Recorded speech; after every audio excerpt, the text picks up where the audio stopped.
What's up, Pyromaniacs? Pyrostasis here, and today I'm going to show you guys one of the new plugins that we have added to the server called Cannons. This plugin will be available strictly to donators and donators only. Now, what I've got here is I've got a nice little cube set up, and this cube, while protected, would normally be completely immune to everything. Creepers exploding there are not going to touch it. It's going to be pretty badass and completely defensible. You don't even have to worry about it. Well, with cannons, for an expensive cost, and I mean very expensive cost, you will be able to penetrate that wall. Now, I'm going to set up Obsidian as the base. You do not even have to have a base if you don't want to, and if you do, just pick one. It doesn't matter what you do. Now, this is the expensive part. To trigger a cannon, you must build it out of diamond blocks. Now, currently at the server cost, diamonds are at about 5 grand a piece. So that means it costs you 45,000 per block, roughly, which is putting the cost of building a cannon at almost 100 grand. Now, you only have to have a minimum of 2 to bust this open. I'm going to go, for demonstration's sake, we're going to go ahead and make a cannon of 5. Now, you can have a maximum of 6. Each extension allows you to fit more gunpowder in the barrel, and you can only have 1 less powder than as many blocks. So if you've got a 2-block cannon, you can have 1 gunpowder, 3-block 2, 4-block 3, etc., etc. Now, once you've got it constructed, you want to place buttons on the front and the back, and you want to place a torch up here. Now, from here, you can adjust the firing angle by right-clicking. So if you click the top, it'll go up. You click the right, it'll go right, left, and down, etc., etc. Now, you can put a variety of different ammunitions in here. I'm going to show you guys smooth stone for the first volley. Now, we're going to go ahead and load it up with a maximum of 4. We're going to put smooth stone in the top, and then we're going to just click the torch, and boom. It fires, and you can see it does a lot of damage to things underneath it, but it doesn't touch the obsidian wall. And that's by design. You know, we can adjust these values to where they do more damage, but we kind of want it, you know, if you invest in securing your base, we want it to be expensive to the point that somebody's going to have to pay ridiculous amounts to counter you. Now, you can use diamonds, which is the only thing at the moment that can shoot through obsidian. Now, if you use 1 diamond, you're going to notice that we now have a hole, but it doesn't go all the way through. It's a very small hole. It did a little bit of damage to the inside. I think it blew out this 1 block here. But basically, when the warhead hits, it blows up the block it contacts. Sometimes it blows up a couple, and then it pierces and does damage to the inside, but it doesn't actually break the blocks. Now, I'm going to go ahead and regen that setup, and you guys can see I've regenerated the thing. Now, if you really want to get into somebody's base, you're going to want to invest in a diamond block. Now, that again, $45,000 at the current prices. I expect once cannons are implemented, diamonds are going to skyrocket.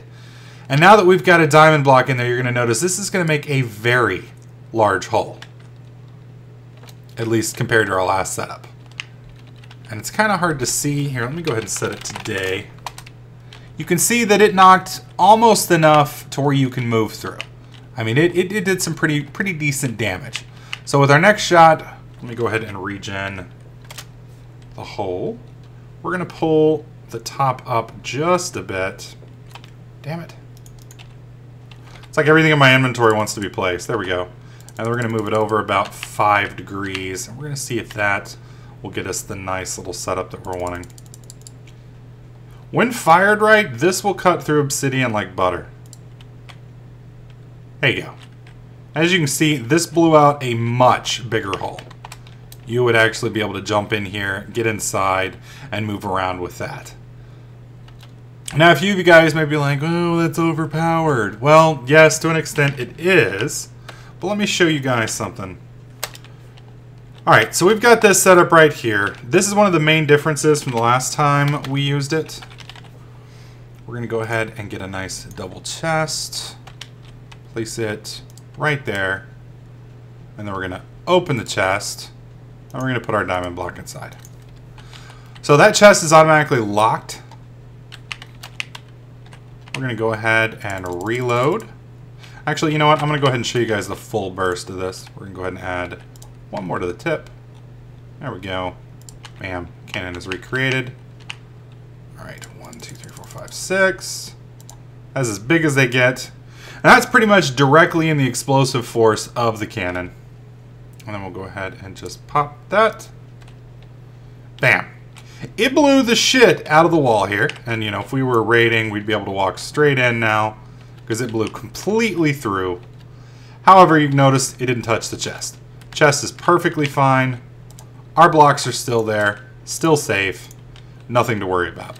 So as opposed to last time, people are not going to be able to raid your chests while you're offline, but if you fall back to your base and you have a defensive position, they are going to be able to punch a hole through your wall if they spend enough money.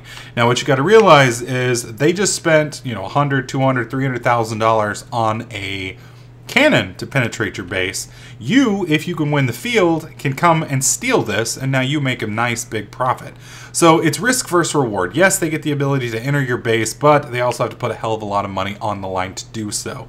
They can't access your chests unless they actually kill you and claim the territory. Now, if they kill you and claim your territory, then you're boned.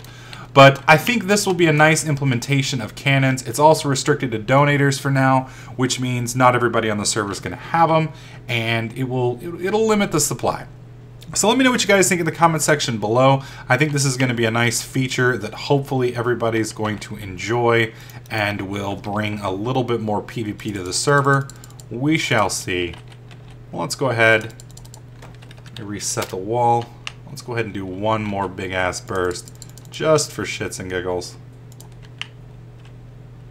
And fire in the hole.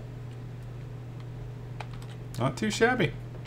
Alright guys, hopefully you liked this video. If you did, please click the like button. Make sure you subscribe, and I'll catch you guys in the next clip.